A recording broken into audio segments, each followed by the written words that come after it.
So you just found out that this person is not what you thought.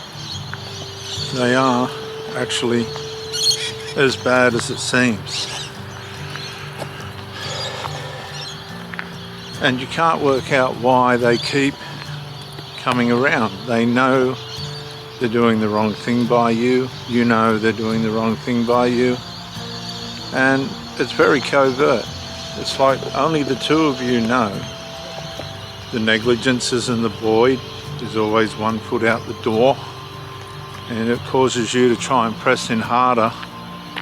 But the harder you try and press in, the more obvious it becomes that something is very, very wrong, very out of order with the way in which a relationship should work in a fair playing field. Because fighting's fair, there's a fair way to fight, but when you're fighting and it's unfair, that makes it no longer worth the fight. It's no good fighting for something that is going to produce a loss whether you win or lose. Not going to help anyone. So as you push in harder, doing more, running around more, you've been rejected, dejected, pushed away, told that you're not wanted. But you're still sending gifts, you're still sending money, you're still racing around trying to do things for this person, and they'll let you do it. This is what you've got to understand. The covert user, sinner, whatever personality disorder they've got, let's just call it sin. They're lost in sin. That covers everything, doesn't it? Lost in sin. That's why people don't like the religious way of putting it, because it just umbrellas everything in one foul swoop.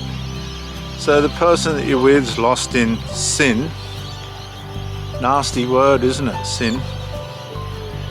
And you're trying to be holy with an unholy person. You're trying to be right with a person that's not going to be right. Now, superficially they'll be right. They'll do what's necessary to keep you around, keep you running, but they're not going to care about ultimately how you feel or what the consequences of their actions are if you turn them away, because a lot of these people know that they can get someone else. They don't need you. They'll just go and get someone else. Simple as that.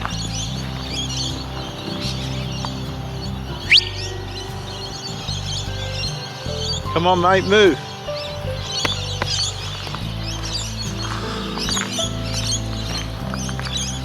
They'll just get someone else and leave the mess that they've made with you behind them. They know how to not be accountable. They know how to dodge the bullets. They know when you get away with it that everything's just left behind for somebody else to clean up, mess everywhere. And it's another attempt on their part to have supply until they feel that the supply is of no use anymore. That's what they do. They then devalue you, disintegrate the relationship, become distant, difficult to get along with, difficult to make arrangements with, connecting with other people, bringing in outsiders that have nothing to do with the relationship. And you're running around deluded. You've now become deluded because you've been with a deluded person. You're now become deluded, thinking that you're going to be able to turn this hopeless situation around. I can make this person love me again, just like they did at the start. No, you can't. When the sinful nature goes into a disintegration stage, when the value begins to get lost, that is who that person is. That's the influence and that person's receiving from within, and possibly from flying monkeys and other interferers. We live in a world of interferers today. We'll sit.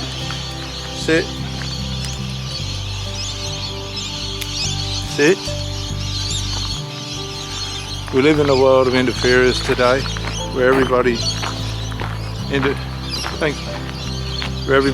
interferes with in everybody else's business, particularly when it comes to intimate relationships and the such. And come on, mate, come on, get up. Couple of wild dogs there, that's very good. Come on, mate, please.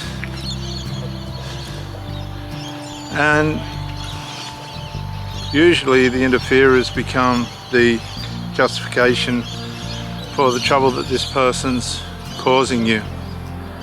Now, once you become aware of people interfering and sticking their nose in it where it don't belong, and the person that you're with's allowing it, it's over. Sit, please. Sit.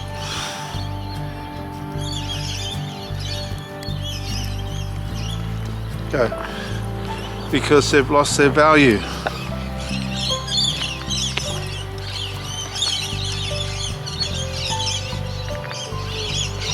They've lost their value for the relationship.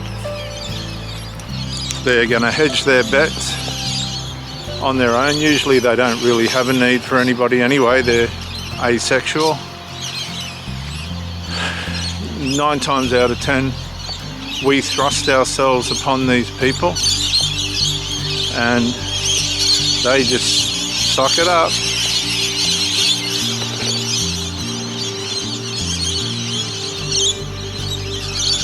Whatever, we'll dish it out. But what you're doing is you're sweeping yourself down the drain, because where there's unresolved, and believe me, I bet you're dealing with so much unresolved it's not funny, there's going to be headaches, stress, discomfort, anxiety, depression, loneliness. Unresolved, again, covers like sin. All the things that should have been fixed in the relationship that weren't. Get up! Get up! Come on. Rolling in duck shit. So as you realize that you've ended up in a relationship with somebody that is now disintegrating, they've become more trouble than they're worth, you've possibly got friends and family members that are contributing to the trouble, you need to step back.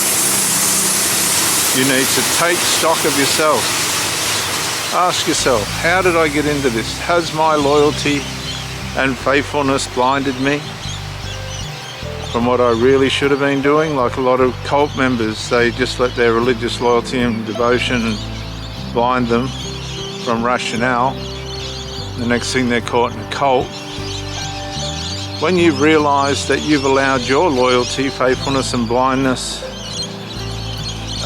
faithfulness to blind you, trying to make this person into something that you want but they'll never be, and you realize that, you need to stop. Repent, that means turn in the other direction. Come to your senses, walk away, go no contact right across the board, just no contact. Let them go. Leave them alone as much as they need you to leave you alone, and never, ever, ever go back.